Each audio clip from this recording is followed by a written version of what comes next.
90% dos registros realizados por Marcos estão contidos nos outros evangelhos. Mas o livro de Marcos figura como sendo um ponto de partida para aquelas pessoas que pouco ou quase nada sabem acerca da vida de Jesus. O estilo simples da sua escrita ajuda ao leitor na sua compreensão, que não precisa de especial atenção neste sentido. E aqui vai a minha dica para vocês. No decorrer da vossa leitura do Evangelho de Marcos, faça as seguintes perguntas. Por que razão terá Marcos selecionado este evento? É o evento em que um homem da mão ressequida, da mão mirrada, está dentro da sinagoga e é um sábado. Então vamos ver este evento e olhar para ele com esse tipo de reflexão em mente. Marcos 3, 1 a 5. E outra vez entrou na sinagoga, estava ali um homem que tinha uma mão mirrada, e estavam observando se curaria no sábado para o acusarem. E disse ao homem que tinha a mão mirrada: levanta-te e vem para o meio. E perguntou-lhes: é lícito no sábado fazer bem ou fazer mal? Salvar a vida ou matar? E eles calaram-se. E olhando para eles em redor, com indignação, condoendo-se da dureza do seu coração, disse ao homem: estende a mão. E ele a estendeu, e foi-lhe restituída a mão, sã como a outra. Obrigada, Maria José. Está claro? Estão os fariseus, os líderes religiosos na sinagoga e esse homem com a mão mirrada, com a mão ressequida. E Jesus, tendo percepção do que se passava na mente dos legalistas fariseus, sabendo que eles estavam querendo pegar Jesus, porque eles eram o quê? Eles eram minuciosos no cumprimento da lei, né? E no sábado não se podia realizar nenhum tipo de trabalho. E Jesus, conhecendo o pensamento deles, eu acho fantástico, traz o homem da mão ressequida para o centro. Jesus poderia ter ido caladinho ali e dizer: ser curado. Mas Jesus expôs. Jesus chamou o homem para o centro, para que todos observassem, para que todos vissem. E Jesus faz perguntas. É lícito fazer o bem ou o mal? Salvar a vida ou matar no sábado? E eles ficam em silêncio. A Jesus faz o milagre. Então, com esse evento do milagre da mão ressequida em mente, faça a seguinte pergunta: por que terá Marcos registrado este evento, este incidente, este milagre? Que significado teve este milagre para aquelas pessoas que estavam ali na sinagoga naquele momento? Que confrontos Jesus estava querendo causar? E para nós, hoje, na nossa igreja, na nossa comunidade, no nosso grupo de estudo, este evento tem algum significado importante? Às vezes, irmãos, nós lemos a palavra e nós simplesmente deixamos passar. Mas se ruminamos, se nós meditamos, se nós fazemos esse tipo de questionamento, por que será que isso está registrado aqui na Bíblia? Que significado isso teve para os ouvintes da época de Jesus? Isso vai enriquecer o nosso devocional, a nossa leitura bíblica. Particularidades do livro de Marcos. Marcos é o evangelho mais curto, tem apenas 16 capítulos. Assim como o evangelho de João, Marcos também começa com uma declaração da divindade de Jesus Cristo. Vamos ler aí no capítulo 1. Primeiro versículo diz: olha, princípio do evangelho de Jesus Cristo, Filho de Deus. João começa assim também. Mas Marcos não se estende nessa doutrina da deidade, da divindade de Jesus Cristo. Ele é um evangelho rápido, imediato, que parte sempre para a ação.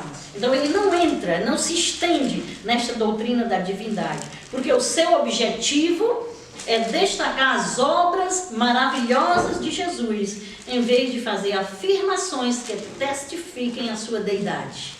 Embora Marcos ressalte o poder divino de Jesus Cristo, Marcos alude com frequência aos seus sentimentos humanos. Por exemplo, Marcos destaca o seu cansaço.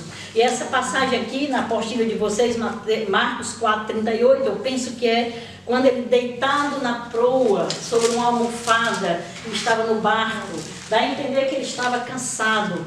Depois Marcos registra os seus suspiros. E está aqui em Marcos 7:34. Depois ele destaca o afeto de Jesus. Então são sentimentos, são emoções, são reações, são limitações humanas que o homem Jesus enfrenta, apresenta e que Marcos destaca. Ele destaca o seu afeto. Marcos 10:21 é quando ele está diante do jovem rico. A Bíblia diz que olhando para ele, ele o amou. Depois ele registra também sua decepção e sua indignação com os fariseus, por causa do coração duro deles. Agora vamos fazer um destaque aqui para os 18 milagres registrados por Marcos em seu evangelho. Marcos registrou 18 milagres realizados por Jesus. Milagres manifestos sobre diferentes áreas.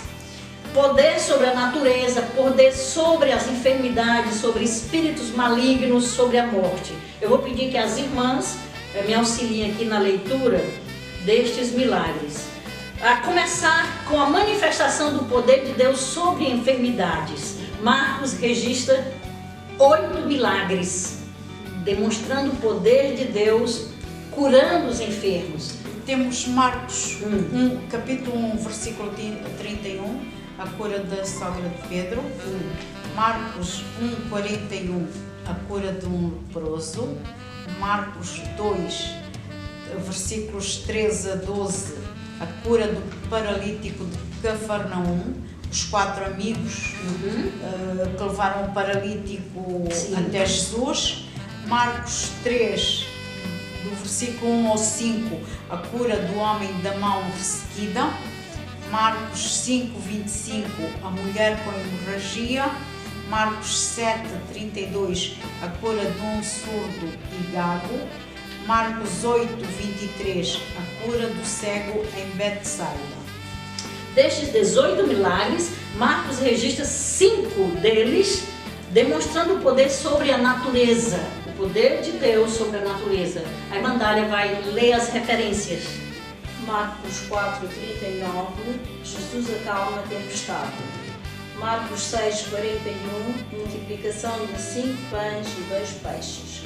Marcos 6:49, Jesus anda sobre as águas. Marcos 8:8 e 9, segunda multiplicação de pães. Marcos 11:13 e 14, Jesus amaldiçoa a figueira. 3 destes milagres demonstram o poder de Jesus e a sua autoridade sobre espíritos malignos, sobre demônios. A irmã Inês vai ler as referências. Sobre estes 3 milagres que demonstram autoridade sobre os demónios, o primeiro encontra-se em Marcos 1:25, que fala da libertação de um homem em processo de espírito maligno, onde diz: pasmem, este homem está na sinagoga. Passamos então também ao Marcos 5, versículo 1 a 13, onde faz referência ao endemoniado de Geraseno. E por último, destes 3 milagres onde demonstra autoridade sobre os demónios, encontra-se em Marcos 9:26, que fala sobre a libertação de um jovem possesso. E por último, 2 desses 18 milagres demonstram o poder de Jesus sobre a morte. A irmã Cesalquina vai fazer a leitura das referências. Nestes 2 milagres citados, onde Jesus demonstra o seu poder sobre a morte, temos em Marcos 5:42, a ressurreição do filho de Jairo. da filha de Jairo. E Marcos 16:9. A sua própria ressurreição, aqui Jesus aparece a Maria Madalena. Amém, glória a Deus. Eu quero destacar as emoções e as ações de Jesus, tá bem? A Maria José vai abrir o Evangelho de Marcos 1:41, que fala sobre a cura do leproso, a cura de um leproso. E Jesus, movido de grande compaixão, estendeu a mão e tocou e disse-lhe: quero ser limpo. Quero ser limpo. Quero ser limpo. Aqui o leproso cheio como é que eu digo assim, de vergonha, cheio de dor, cheio de discriminação. Se tu queres, cura-me. E a passagem que eu pedi a Maria José para ler, Jesus olha para ele movido de compaixão e diz: quero ser limpo. Então, aqui, nesta referência, qual é a expressa emoção de Jesus ao realizar esse milagre? A compaixão, a ternura de Jesus pelo pobre doente. Mais uma vez, Jesus está movido de que emoção? Novamente, compaixão. Ele está preocupado. Essa multidão acompanhava a Cristo por 3 dias sem comer. Eles estavam realmente interessados e famintos por aquilo que Jesus, por aquele pão que só Jesus tem para nos dar. Então, movido de compaixão, Jesus toma a iniciativa.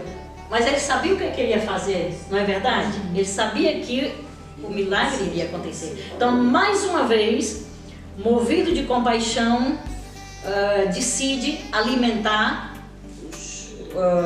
a população faminta. Certo. Qual terá sido o motivo? Quando ele olhou para aquela multidão, qual terá sido o motivo da sua... Matar a fome, saciar, exatamente. A multidão estava faminta. Ele convenceu-se de ver o sofrimento. Porque aqui no versículo anterior, no 34, diz que Jesus saindo viu uma grande multidão e teve compaixão deles. Porque eram como ovelhas que não têm. Era isso que eu queria dizer para você. Então, o motivo da compaixão de Jesus foi perceber que aquela multidão, além de fome, eles careciam de uma liderança espiritual. Eles não tinham pastores. Nós temos agora outro evento, Mateus 8, 11 e 12. Marcos 8, 11 e 12. E saíram os fariseus e começaram a disputar com ele, pedindo-lhe para o tentarem um sinal do céu. E, suspirando profundamente em seu espírito, disse: por que pede esta geração um sinal? Em verdade vos digo que esta geração não se dará sinal algum. O evento os fariseus estão a exigir, a solicitar de Jesus que faça alguns milagres, algum sinal para que eles tenham comprovação. Qual é o sentimento, qual é a emoção de Jesus? A Bíblia diz que ele suspirando, ele sentiu o quê? Impressionado. Não, suspirando. Nem enfado profundamente em seu espírito. Com enfado, com tristeza, com indignação. Então a Estava a emoção. duvidar, talvez, Exato. da capacidade de Jesus. E qual foi o motivo da indignação, do enfado de Jesus? Qual foi o motivo? Eles estavam pedindo só para testá-lo, só para testá-lo. Eles não estavam interessados em querer compreender e aceitar que Jesus era o Cristo Messias. Qual foi a ação de Jesus? Qual foi a ação de Jesus? Fez-nos lembrar do profeta Jonas. Em uma palavra, ele realizou algum sinal? Não. Então ele recusou-se a realizar algum sinal. Ele recusou-se a Cumprir, a satisfazer. A curiosidade. Isso. A exigência de Deus. Exigência, sim. Deus. Tá bem? Exigência de Deus. Exatamente. É por isso, irmãos, que se faz urgente. É por isso que é grande a necessidade de conhecermos a palavra, de debruçarmos nas Escrituras, porque conhecendo as Escrituras e o poder de Deus manifesto por Marcos, nós vamos saber avaliar, não é julgar, é avaliar, é pôr o prumo da palavra, o que realmente está em concordância com as Escrituras. É por isso que nós estamos aqui, para sermos melhor treinadas, equipadas com o conhecimento da palavra. Amém? Eu quero só destacar aqui alguns pontos finais para concluirmos a nossa visão panorâmica de Marcos, e ainda temos as nossas 3 perguntas finais, tá bem? Ao lermos este Evangelho de Marcos, nós somos naturalmente inspirados por Jesus a seguir o seu exemplo. Isso aconteceu comigo, eu creio que acontece com vocês. O Evangelho de Marcos é um chamado para a igreja se posicionar de forma atuante e frutífera no meio em que está inserida. O Evangelho de Marcos nos chama a servir, cumprindo a vocação e nos submetendo verdadeiramente ao senhorio de Jesus em nossas vidas. Ele não pode ser nosso Salvador se não exerce senhorio em nossas vidas. No Evangelho de Marcos, nós vemos Jesus estendendo a sua mão bondosa para tocar os doentes. Esta semana eu conversando com uma das irmãs que está aqui presente e ouvindo o testemunho dela como voluntária em um hospital onde ela já tinha estado há algum tempo, eu fiquei comovida pela forma amorosa e cheia de ternura com que ela estava ali para tocar, para sorrir, para ministrar aos doentes. Louvado seja Deus. Amém. Nós vemos isso, Marcos fazendo, e com os seus discípulos nós temos que seguir o seu exemplo. No livro de Marcos, no Evangelho de Marcos, nós vemos Jesus como aquele que se compadece dos oprimidos, dos encarcerados. Marcos mostra-nos Jesus como aquele que se entristece, que se contorce de indignação ao contemplar a dureza do coração dos líderes religiosos, legalistas de sua época. Por fim, Marcos nos mostra Jesus como o servo do Senhor, que entregou a sua vida em obediência a Deus e por amor aos homens que estavam distante dele, e com uma missão clara, com um alvo bem específico diante de si: reconciliar o homem com Deus. Jesus chora e Jesus grita, nas palavras de Marcos, um brado de desespero na cruz do Calvário: Senhor, meu Deus, por que me abandonaste? E com isso podemos concluir que, porque Cristo experimentou estas mesmas emoções, dores, aflições e experiências humanas, Ele também vai poder ter condição de nos compreender quando nós estamos nesses sarilhos de tanta dor e dificuldade. Se nós desejamos ouvir de Cristo aquele bem-vindo servo, bom e fiel, eu anseio por isso. Nós temos que esquecer de nós mesmos. Nós temos que dizer não para a nossa própria vontade. Nós temos que nos identificar com Ele e segui-lo em obediência. E para finalizar o nosso café com prosa, Bíblia e oração dessa tarde, eu os convido a refletir comigo em 3 perguntinhas. Vamos supor que Jesus nunca tenha vindo à Terra. Vamos supor, Jesus não encarnou, não esteve no meio de nós, e que Deus tenha elaborado um plano de redenção apenas escrito. Que diferença isso faria para cada um de nós? É difícil, né, pensar? Então imaginemos que Jesus nunca veio, nunca encarnou, e que Deus elaborou o plano da redenção do homem apenas escrito. Vamos supor, não aconteceu o Novo Testamento, nós só temos o Velho Testamento. Ele vai vir, ele vai vir, ele vai vir. Não veio, mas o plano da redenção está escrito antes da fundação do mundo. Que diferença isso faria para nós? Será que nós seríamos os cristãos que nós somos hoje? Será que nós teríamos a mesma dedicação, a mesma convicção? Marcos mostra-nos Jesus como aquele que se entristece, que se contorce de indignação ao contemplar a dureza do coração dos líderes religiosos, legalistas de sua época. Por fim, Marcos nos mostra Jesus como o servo do Senhor, que entregou a sua vida em obediência a Deus e por amor aos homens que estavam distante dele, e com uma missão clara, com um alvo bem específico diante de si: reconciliar o homem com Deus. Jesus demonstrou desapontamento e raiva. Jesus chora e Jesus grita, nas palavras de Marcos, um brado de desespero na cruz do Calvário: Senhor, meu Deus, por que me abandonaste?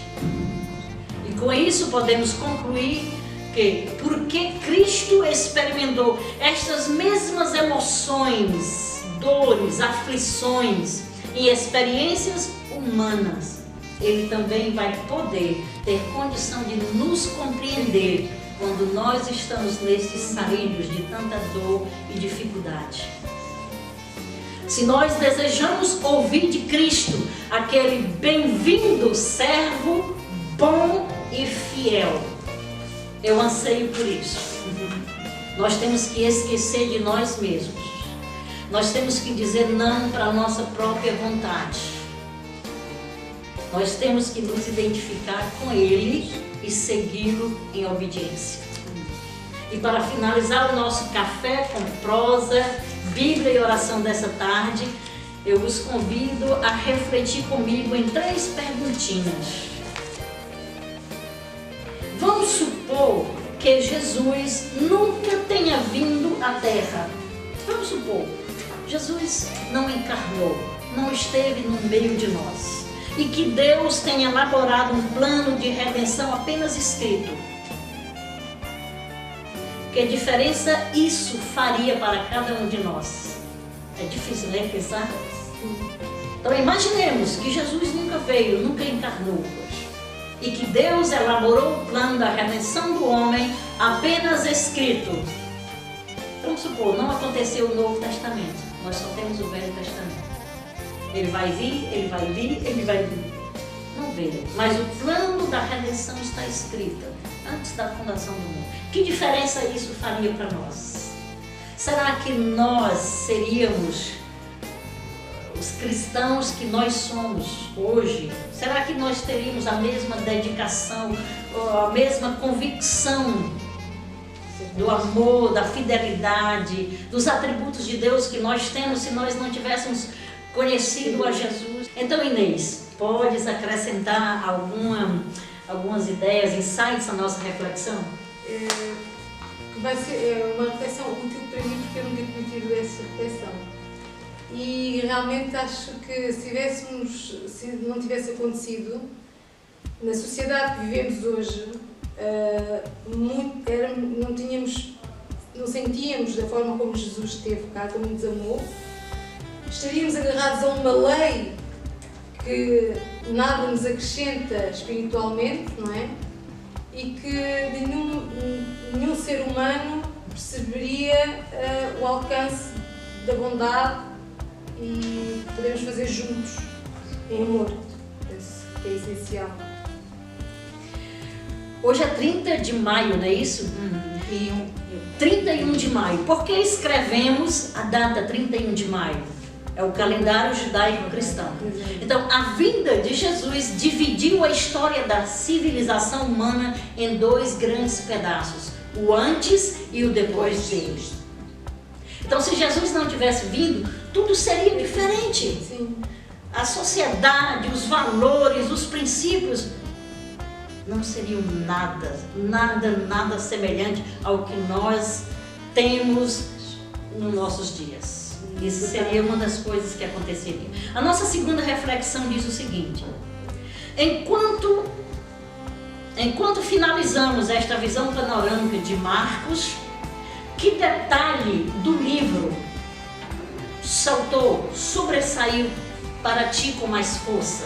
Não precisam todas responder. Cesaltina pode responder também. Que detalhe do Evangelho de Marcos? A Inês disse: eu já tinha lido este livro, mas alguma coisa me saltou hoje, sobressaiu de uma forma mais clara. História é a ação do movimento.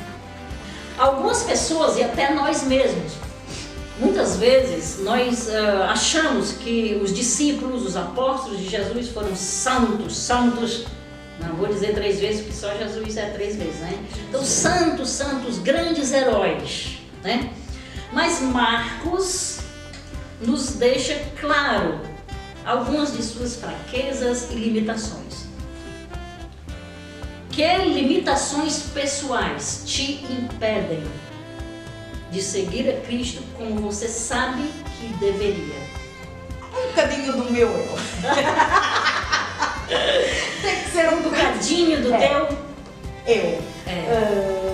Porque... Olha, o ego está ali, o ego não está, tem que ser domado. Domado não, tem que ser morto. Porque se eu for domado, de vez em quando as unhas, as garras do gato. Eu vou responder com toda a honestidade para vocês. O que me impede de seguir Jesus como eu sei que eu deveria? Autodisciplina. Sou muito falha na autodisciplina, inclusive da leitura da palavra, do meu devocional, do meu tempo aos pés do Senhor. Mas Deus sabe que é desejo do meu coração superar. Eu acho que por isso Ele continua e não desiste de mim. Queridas, e aqui nós chegamos mais uma vez ao final do nosso café com prosa, Bíblia e oração, nessa visão panorâmica do Evangelho de Marcos. Se Deus nos permitir, na próxima semana estaremos aqui com o Evangelho de Lucas. Eu queria agradecer as pessoas, os amigos, especialmente os meus familiares, que desfrutaram, que apreciaram, né? Eu confesso para vocês que fiquei surpresa com os desdobramentos do ensino do vídeo que foi divulgado. E espero que vocês gostem, sejam edificados acima de tudo.